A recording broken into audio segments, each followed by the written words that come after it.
Hi everyone. As I say, um, I'm a bit confused at the moment.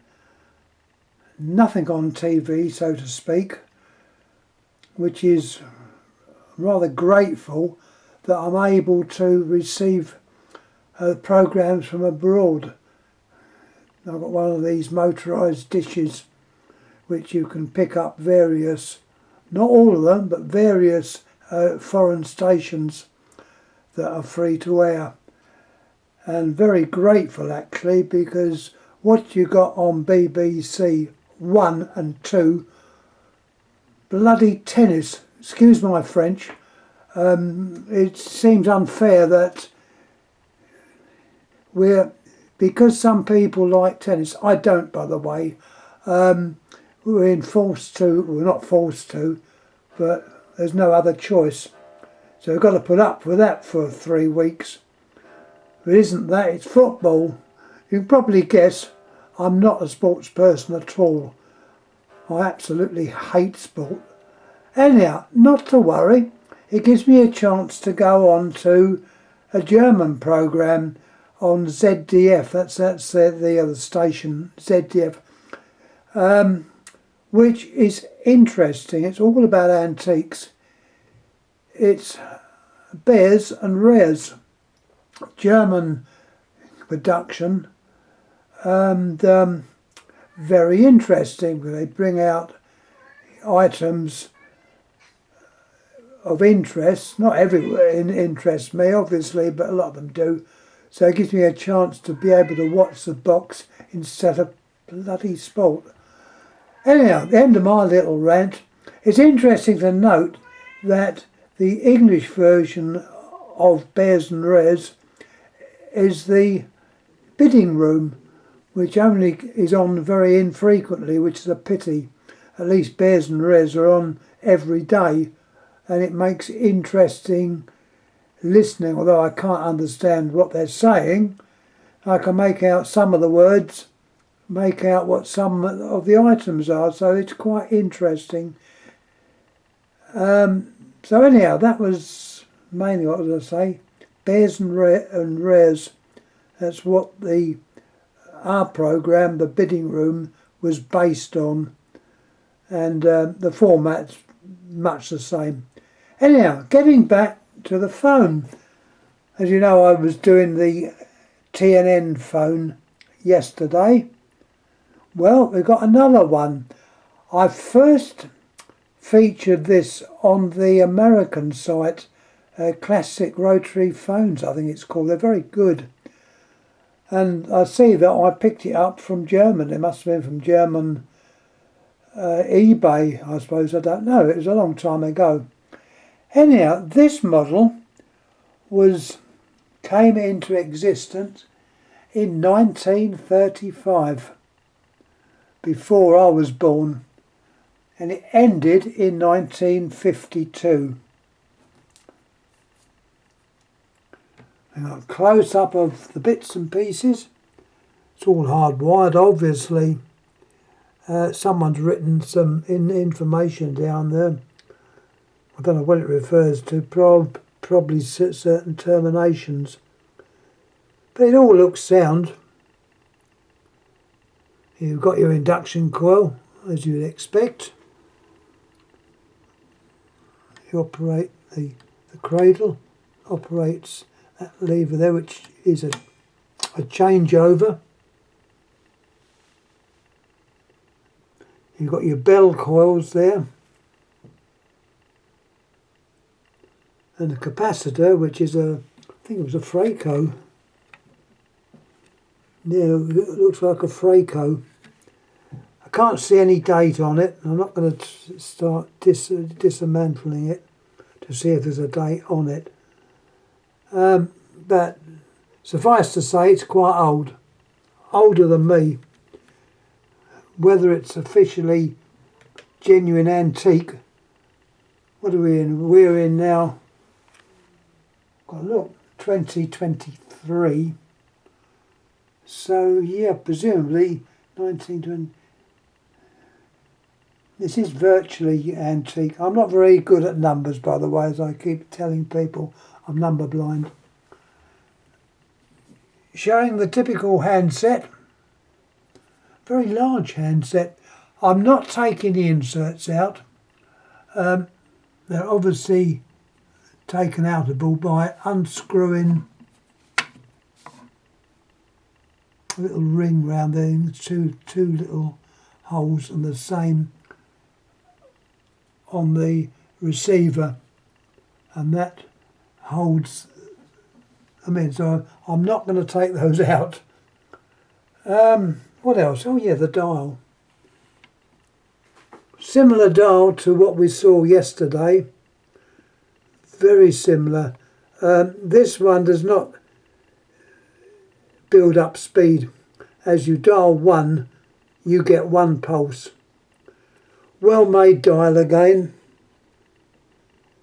And you think out of all these years it's still working. I probably have to give this phone a run.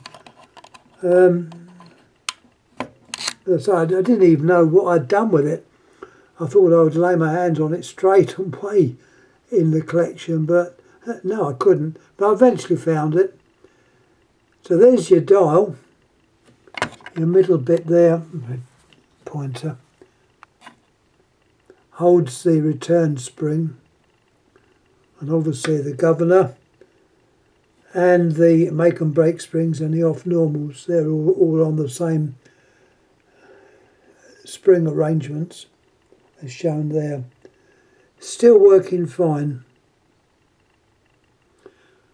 What else is there? I can turn it over, although I've got a fairly good idea of the picture from the still that I put in. We'll turn him round and have a little look. There's the dial, it's a metal dial.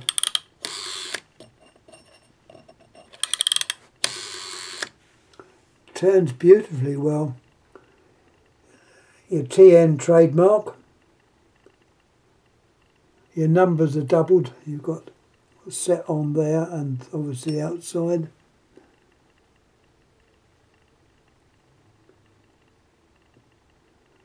And it's obviously held on by the little hexagon screw.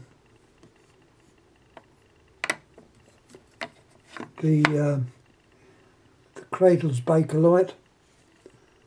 I think the rest of the phone's Bakelite as well. I think at some time they may have been made out of metal, but this one's certainly Bakelite. And you've got your earth button there, which operates down to there. And that's all working okay. The base is held on. There's nothing written on the base. Turn it over and have a little look. There's the base, there's nothing written on it. The screws that hold the base on are through the little feet. So there's 4 captive type screws which screw onto the base. And looking at the base, I can't make out whether there's brass inserts. It doesn't look like there is. So obviously, with great care. There's a number in there. I don't know what that refers to. T53, whether that's the year 53, is that? It could be. Nothing else shown. Nothing on the dial to indicate who it's made by. It's well made. I'm certainly not going to take it out to have a little look, so suffice to say that is more or less all you're going to get on here. Once again, any comments please make. By the way, I have just ordered yesterday the 3rd version of the TN phone. This is the latest one they made. All plastic, the base is plastic, not metal. I'm pretty sure I've had one of these years ago, which was in a broken state. So I thought, well, it was a sensible price, it wasn't too expensive. And as it was in this country, postage is kept to a minimum.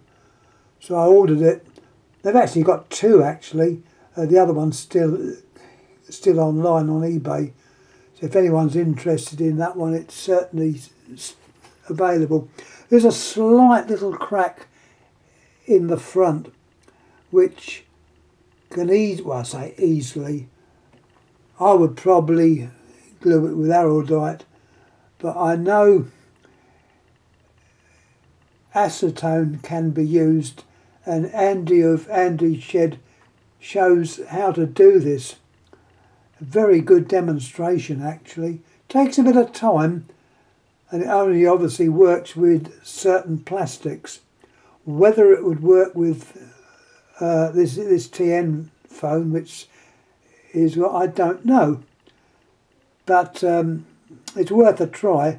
But as I bought the other one, which was a couple of quid dearer, I got out of that. So we'll wait and see if when and if it arrives. I will put it up on YouTube. Anyhow, without boring you all, I'm going to clear down now. As I say, put this up on YouTube. To recap on the year, these were made between 1935 and 1952. I got the information off of the website British Telephones, which is quite good because they list, and not just British, but they do list a load of manufacturers, and it's very, very handy. There's another site which has slipped me, so I'll mention that next time on these phones. Anyhow, thanks again for watching. I know I go on a bit. Can't be helped. I'm getting old. That's probably the reason. Probably the TV hasn't altered. Blooming tennis. You know, all right, I don't know what they see in it, or any sport, to be quite honest. I know when I worked for BT and I was in the telephone exchange at Wimbledon, they were given free tickets for certain matches, and it was offered to me, and I said, I'm not interested. I was branded since then. I thought, not interested?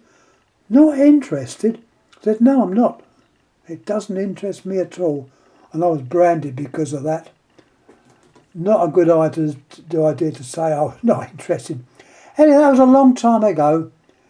The exchange is obviously still there, but the people concerned are probably no longer with us.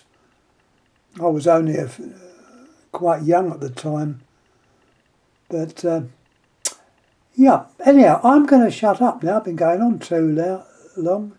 So once again, thanks for watching, and we'll pop this up on good old YouTube. Thank you.